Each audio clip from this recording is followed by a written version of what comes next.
cloud herder high above the world, where the sky stretched endless and blue. Floated the sky pastures, a realm of drifting islands and billowing clouds tended by the cloud herders. 12-year-old Silk was the youngest, tasked with the gentlest job, guiding fluffy, docile cumulus clouds to sprinkle soft rain over the lands below. Her mother, Captain Gale, insisted it was the only safe work. "Nimbus clouds are chaos, Silk," she'd say, her voice tight with worry. "They're not pets. They're storms waiting to happen." But Silk watched the wild NIMBY with longing. While cumulus puffed along like sleepy sheep, NIMBY crackled with energy, dancing, swirling, painting the sky with lightning. They weren't just storms. They were alive and lonely. No herder ever went near them. One afternoon, a shadow fell over the pastures.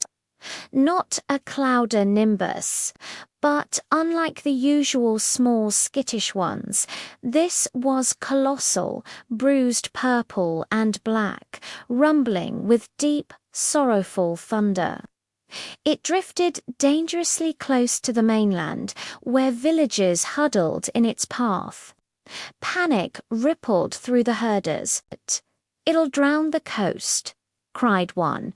"We must disperse it," shouted another, readying their wind whips. Silk's heart hammered.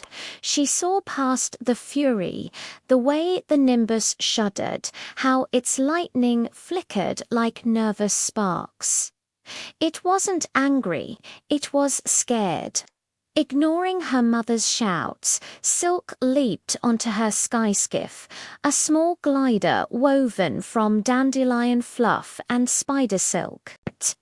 She soared toward the storm, not with a whip, but with an open hand and a soft hum, the same tune she used to calm skittish cumulus.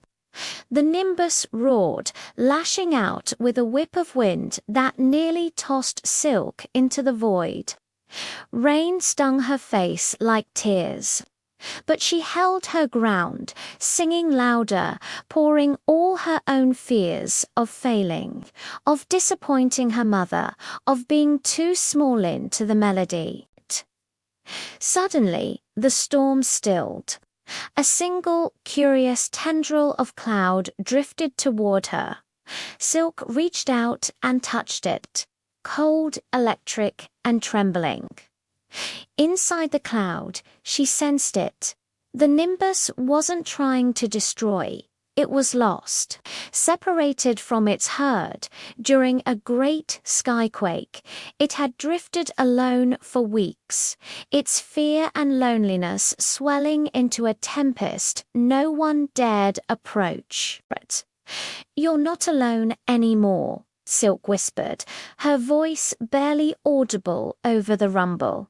She didn't try to control it. Instead, she listened. She felt its need for connection, its desire to belong. Remembering her mother's lessons about cloud currents, Silk gently guided the nimbus not away from the land, but around it, toward a vast empty ocean where its rain could fall harmlessly. She showed it the warm updrafts that could lift its heavy heart, the cool streams that could soothe its thunder.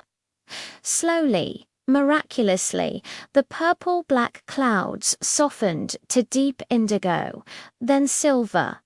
The thunder became a low, contented purr. Lightning flickered playfully, lighting up Silk's determined face. Below, the herders watched in stunned silence as the storm veered away. Its fury transformed into a gentle, cleansing rain over the sea. Captain Gale lowered her windwhip, tears mixing with the mist on her cheeks. When Silk landed, exhausted but radiant, her mother didn't scold. She pulled her into a tight hug. "You saw what I was too afraid to see," Gale murmured. "You didn't tame the storm. You understood it." From that day on, Silk became the first herder of the wild skies. She didn't just guide Cumulus. She befriended Nimby, teaching others that even the wildest weather and the fiercest feelings aren't meant to be silenced, but heard. And high above the world, the sky pastures grew brighter, not with perfect calm, but with the beautiful, thunderous harmony of every cloud, finally home.